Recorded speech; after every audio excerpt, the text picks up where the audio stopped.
Hello' everyone, কি কৰিছে? কিবা কিবি কৰি আছেনে নে? উফ, পৰুৱাজনী কামুৰিছোঁ। এইটো ক'লা পৰুৱাজনী চাচোন, ক'লা পৰুৱাজনী কামুৰিছে, ইমান বিষ হ'ল। ক'লৈ আহিছোঁ জানেনে? কচুলতি যে আপোনালোকে খাই নাখায় কচুলতি? মই কচুলতি কাটিবলৈ আহিছোঁ। মানে মই অকলে অহা নাই, আৰু দুজনীমান আহিছে। সিহঁতে আগলৈ গৈছে। এইডোখৰত মই এইখিনিমান দেখিছোঁ, দেখিছে নাই? এই সোপা একদম কোমলীয়া একদম হালি যদি আছে, একদম এইটো পাছবেলা টাইম যে, পাছবেলা বহি দিছোঁ। জোকে যদি সোমাই যায় গম নাপাওঁ আৰু দেই। যিয়ে নহওক, কচু খোৱাটো মেইন কথা, হয় নহয়?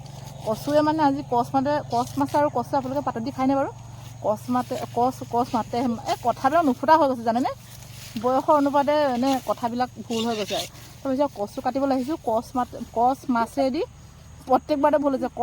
কচ মাছে যদি পাতত দি খাই বিৰাট মজা লাগে। আপোনালোকে খাই যাবচোন। কণ বিলাহী বা টেঙা অকণমান চেপি দিব লাগে, কাৰণ কচুটো চবৰে নজমে, হয় নহয়? তাৰপৰা এয়া এতিয়া কচু একদম এতিয়া মানে কচু তুলিব আহিছোঁ, কাটিব আহিছোঁ বুলি ক'ব পাৰি, তুলিব আহিছোঁ বুলি ক'ব পাৰি। এতিয়া মানে কাটোঁ মানে, আৰু কচুখিনি নি কি কৰিম কি নকৰিম আপোনালোকক এভৰিথিং ভিডিঅ'টো দেখাম, কিন্তু স্কিপ নকৰিব কিন্তু দেই। কচু খোৱা মেইন, কিন্তু একদম মেইন।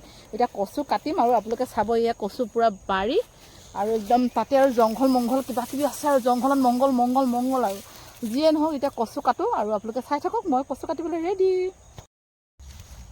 দেখিছেনে? একদম কোমলীয়া কাটিছোঁ, দেখিছে নাই? আৰু আমাৰ ভাগিনজনীয়ে কৈছে মই কচু কাটিব নাজানো, কচু তুলিব নাজানো। এইফালে হওকচোন, মই দেখুৱাই দিম কচু কাটিব জানোনে নাই। ইয়াত দেখিছে নাই? কুহুম হয় নহয়? এইবিলাক কুহুম হয় নহয়? এইবিলাক কুহুম।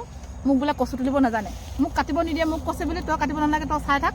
কেলৈ মই চাই থাকিম? মোক কাটো লাগি গৈছে, সেইটো কাৰণে ময়ো কাটি আছোঁ, আপোনালোকক দেখুৱাই আছোঁ, হয় নে বাৰু? এইটোকে কুহুম বুলি কয়, পাত কুহুম। আৰু মই কাটি আছোঁ ধুনীয়াকৈ। এই মাজৰটোহে, এইটোকে কচুলতি বুলি কয়। খাবলৈ কিমান টেষ্টি লাগিব। আৰু এতিয়া কলপাত গৈ কাটিমগৈ, কাটি মেলি পূৰা পাতত নুৰিয়াই মেলি বনাম। স্পেচিয়েল টেঙা চেপি দিম, মজাছে খাম। আৰু বাকীখিনি আপোনালোকে চাই থাকিব, স্কিপ নকৰিব। ফাইনেলি ঘৰলৈ আহিয়ে পটাপট কুটি ল'লোঁ, আৰু এইবাৰ কুটি লৈ ধুই লৈছোঁ। ধুই পিনি এফালে কলপাত লৈ আহিলোঁ, আৰু কলপাতখিনি অকণমান লেলাই লৈছোঁ, নহ'লে পাতত এনেই নুৰিয়াবলৈ অসুবিধা হয়। আৰু এয়া ধুনীয়াকৈ কুটি বাছি দি দিছোঁ।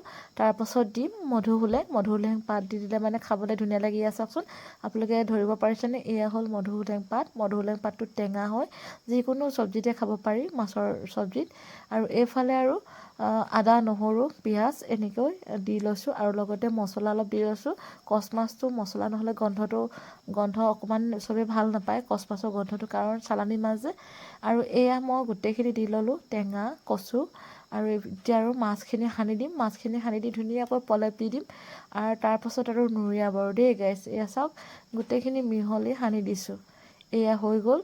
ফাইনেলি হোৱাৰ লগে লগে উলিয়াই ল'লোঁ, কোনো ইমান মজা গোন্ধাইছে নহয়, কি মস্তি গোন্ধ, ৰ'ব পৰা নাই। চবেই হাতে কাঁহী লৈ লৈছে, আৰু মই এক কাঁহী লৈ লৈছোঁ। এক কাঁহী নহয় দেই গাইছ, এক লডা ভাত লৈ লৈছোঁ, এক কাঁহী নহয়।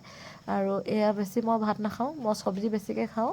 আৰু এইফালে মোক দি দিছে, আৰু পিটিকি ল'ব লাগিব এতিয়া টেঙাখিনিৰ লগত। নেমু চেমু চেপি দিম, আৰু নেমু চেমু মানে চেপি দিম, আৰু টেঙাটো এনেও দিয়া আছেই, দিছোঁ যিটো মানে নেমু চেপি দিম। আৰু নেমু কটাই কাটি আছে, পটাপট মই বকি আছোঁ। আৰু তাৰপাছত এইফালে চাওকচোন, এইয়া মাছখিনি এটা ছাইডত উলিয়াই লৈছোঁ, আৰু পিটিকাখিনি এটা ছাইডত পিটিকি ল'ম। আৰু এয়া চাওক, পিটিকি আছোঁ। এয়া মাছ থৈ লৈছোঁ। মাছো একদম এনেকুৱা তেল, কচ মাছৰ বিৰাট তেল, আপোনালোকে জানেই। ৰ'ব পৰা নাই, মই ভাত সানি লৈছোঁ, ভাত সানি এনেই খাই যাওঁ। আৰু মই মানুহজনী দেখা দিয়া নাই। আৰু মাছটো চাওকচোন, কিমান তেল, একদম পূৰা কেনেকুৱা তেল ফাটি আছে। মই খাওঁ দেই গাইছ, আপোনালোকে চাই থাকক।